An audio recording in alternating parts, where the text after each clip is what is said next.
Hello again. Let's take a few minutes and talk through the depressive disorders. I've made some notes here. Please ignore my desktop. I have way too much stuff going on. All right, so there are three main available diagnoses. I have to move the video because I go to look at a person and it's off screen. You have disruptive mood dysregulation disorder, which focuses more on irritability. And then you have major depressive disorder or persistent depressive disorder, which focus on the typical sadness, anhedonia type symptoms.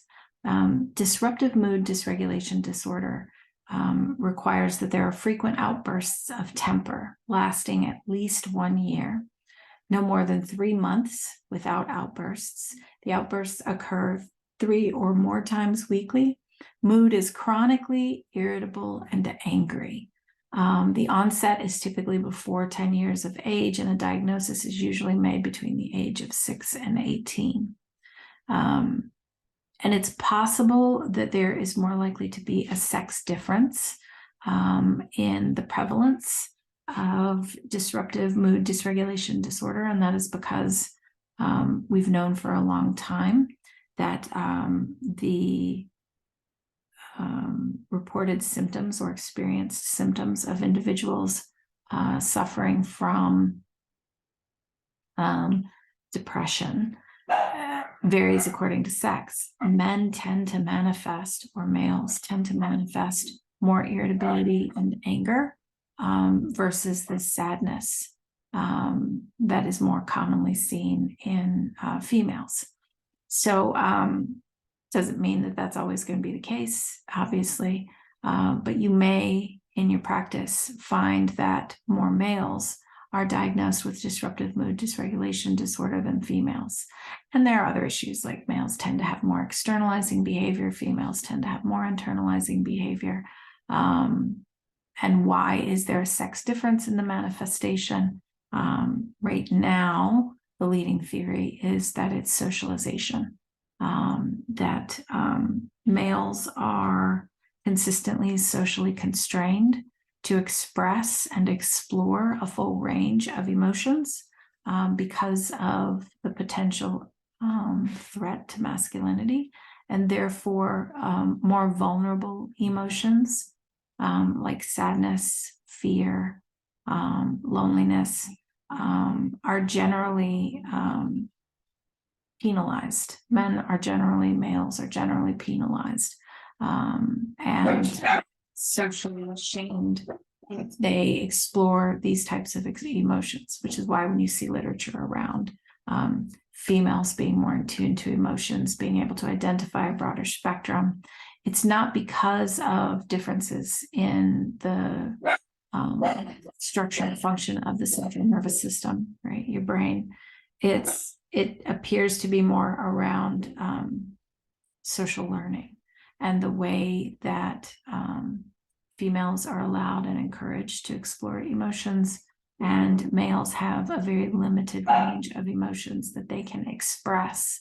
And this is, as soon as they have language, it's exhibited. My favorite example, which is awful, but if you, and just for fun while you're taking the class, if you are out in public, one of the best places to spot this is at the grocery store, or at a playground where young children, toddlers who have language but not an extensive amount of it, will fall and get hurt or have something happen that hurts their feelings, and the child will start to cry. Boys will most commonly be told, big boys don't cry, whereas females are comforted and given explanation, and you're going to feel better, it's okay, let me help you feel better. And this, because it starts at such a significant period of neural development, that it becomes ingrained in the neural pathways that are developed. If you are consistently not allowed to experience and explore certain types of emotions, the neural pathways in order to help those manifest in a healthy way don't really develop. Whereas anger is more commonly accepted and irritability is more commonly accepted in males versus females. So anyway, that's the guiding theory right now. There's not much more evidence around that. But anyway, disruptive mood dysregulation disorder would not be, a big freak out if you had more male child patients who had this diagnosis than females. And please don't think that it's necessarily a biological difference. It right now looks like it's social training. Major depressive disorder and persistent depressive disorder, these are a little bit more difficult to differentiate because they're using almost identical symptoms of depression to track the disorder.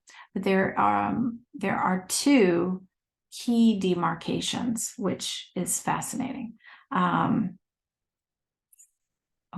Two demarcations, fascinating, and one important note.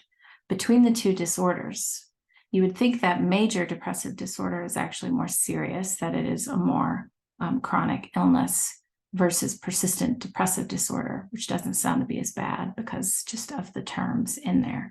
But actually persistent depressive disorder is a more chronic illness. So the two demarcations, what really sets them apart? First, major depressive disorder only needs 2 weeks of symptoms of a major depressive episode to be diagnosed with major depressive disorder. And then, of course, you have to meet several of the potential symptoms that are outlined in the DSM. Persistent depressive disorder, however, has to be at least 2 years. So not just 2 weeks, we have to see at least 2 years of these depressive episodes. And then they also have to have 2 of these other following symptoms: lack of appetite, insomnia, or too much somnia, hypersomnia. So lack of sleep, too much sleep, fatigue, low self-esteem, difficulty concentrating or indecision, and then a sense of hopelessness. Now, what's the second demarcation, which is fascinating? Major depressive disorder, one of the most common symptoms is suicidality. It is not even listed in persistent depressive disorder. It does not mean that it's not possible in persistent depressive disorder. I mean, honestly, if somebody is suffering from depression for such a long period of time, I think it would still be a risk, but it's not listed as a diagnostic criteria. Whereas suicide ideation, thoughts, plans,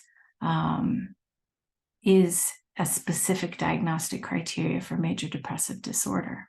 So just something to note, suicide ideation is a diagnostic marker of major depressive disorder. It is not of persistent depressive disorder. And major depressive disorder, you just need 2 weeks of symptoms, whereas persistent depressive disorder, you need 2 years. So that should help you a little bit in demarcating what's the difference between these two. Okay, so I'm going to wrap this up. This is pretty much as much of the clinical additional insight that I can provide outside of the criteria that's listed in the DSM for these disorders. If you have any questions, you know where to find me. Don't hesitate to reach out. Otherwise, I'll see you in the next lecture. Thank you for listening.